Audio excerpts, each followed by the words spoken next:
আসসালামু আলাইকুম প্রিয় শিক্ষার্থী বন্ধুরা, আশা করছি সকলে ভালো আছেন। আজকে টেন্সের আরও একটি ক্লাসে আপনাদের সবাইকে স্বাগতম জানাচ্ছি। ক্লাসের শুরুতে একটা অনুরোধ করব, আমাদের চ্যানেলে যারা নতুন তারা অবশ্যই আমাদের চ্যানেলটিকে সাবস্ক্রাইব করে পাশের বেল আইকনটি বাজিয়ে দিবেন, এটা আপনাদের প্রতি অনুরোধ। তো চলুন আজকে শুরু করি আমাদের ক্লাসটি। আজকে আমরা কি শিখব?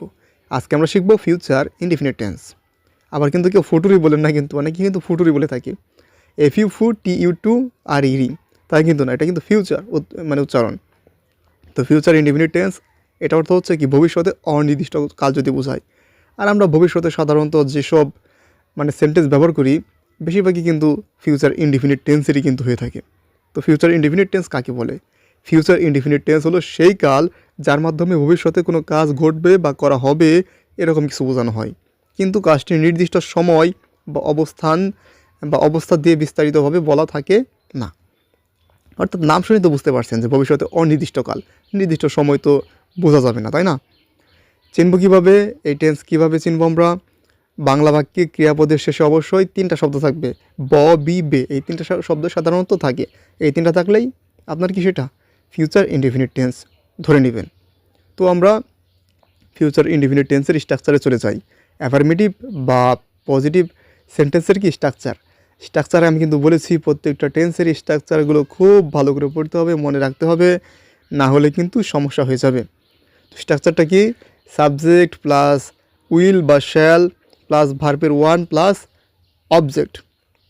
এখন আপনাদের অনেকের মধ্যে প্রশ্ন হতে পারে যে উইল কোথায় হবে বা শ্যাল কোথায় হবে। এত কিছু দেখার দরকার নাই, যেইখানে আপনি যা দেখবেন উইল দিয়ে দিবেন, কারণ অনেকেরই মতেই কিন্তু শুধু উইল হয়, শ্যাল হয় না। এটা কিন্তু অনেকেই মতামত দিয়েছেন, তো সেই জন্য কিন্তু উইল দিয়ে থাকে। আর শ্যাল অনেক সময় হয়ে থাকে, যেমন থার্ড পারসন সিঙ্গুলারের ক্ষেত্রে, ওগুলো দিতে পারেন, কোনো সমস্যা নাই। তবে উইলই ব্যবহার করার জন্য আমি বলবো। আর উইল যে কোনো ক্ষেত্রে ব্যবহার করলে কোনো সমস্যা নাই। তো আমরা স্ট্রাকচার দেখি, এক্সাম্পল দেখি, তাহলে আমরা বুঝতে পারবো ভালোভাবে। যেমন আমি প্রথমে বলেছি আমি আগামীকাল স্কুলে যাব, তাহলে কি এই সেন্টেন্সে কি বুঝতে কি আরও কি বাকি আছে যে এটা কি ভবিষ্যৎ কাল কিনা? অবশ্যই ভবিষ্যৎ। আগামীকালকে যাব, অবশ্যই ভবিষ্যৎ, এখনও কিন্তু ঘটেনি যেটা আই উইল গো টু। আর অবশ্যই কিন্তু ভার্বের ওয়ান ফর্ম হবে সবগুলো, যে ফিউচার ইনডিফিনিট টেন্সের অ্যাফার্মেটিভ, নেগেটিভ এবং ইন্টারোগেটিভ সবগুলোর ক্ষেত্রেই ভার্বের ওয়ান ফর্ম হবে, বেস ফর্ম হবে। I will go to school, কবে যাব? সময়। তাহলে কি টুমরো, এটা কিন্তু সব লাস্টে হবে। এরপর আরও একটা যদি আমরা এক্সাম্পল দেখি, এখানে বলা হয়েছে সে একটি বই পড়বে। সে একটি বই পড়বে, সাবজেক্ট কি? হি। তারপর কী হবে? অবশ্যই উইল দিয়ে দিবেন। ভার্ব কি? পড়া, রিড। কী পড়বে? একটি বই পড়বে, এ বুক, এটা অবজেক্ট, এ সাবজেক্ট। তারপর কি সাধারণ যে নিয়ম আছে সেটা বসিয়ে দিবেন, ব্যাস। এরপর যদি আমরা দেখি নেগেটিভ যেই আছে, নেগেটিভ সেন্টেন্সের ক্ষেত্রে আপনার স্ট্রাকচার ওই একই, আপনার সাবজেক্ট প্লাস উইল নট। এখানে আর শ্যাল দেইনি, শুধু উইল নট দিলেই হবে। আপনাকে প্রথমে বোঝানোর জন্য আমি শুধু শ্যালটা দিয়ে দিয়েছিলাম, না হলে আমি দিতাম না। তো উইল নট প্লাস ভার্বের one plus object plus extension মানে হচ্ছে বাকি অন্যান্য যা আছে আর কি, সব কিছু। তো আমরা আবার উদাহরণ দেখব। প্রথমে যদি বাংলাটা দেখি, আমি আগামীকাল স্কুলে যাব না, না তার মানে কি? অবশ্যই নেগেটিভ। আই উইল নট বা উড নট দিলেও হবে, ঠিক আছে, একটা লিখলেই হয়। গো টু, এটা ভার্ব, যাওয়া। স্কুল, টুমরো, আগামীকালকে যাব না, তার মানে কি? টুমরো এটা কিন্তু সবার শেষ হবে, যদি বোঝায় কখন যাব, এরকম সময় যদি বোঝায়।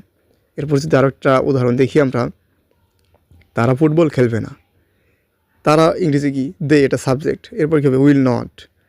খেলা অর্থ কি? Play. They will not play, কী খেলবে না? ফুটবল খেলবে না। They will not play football.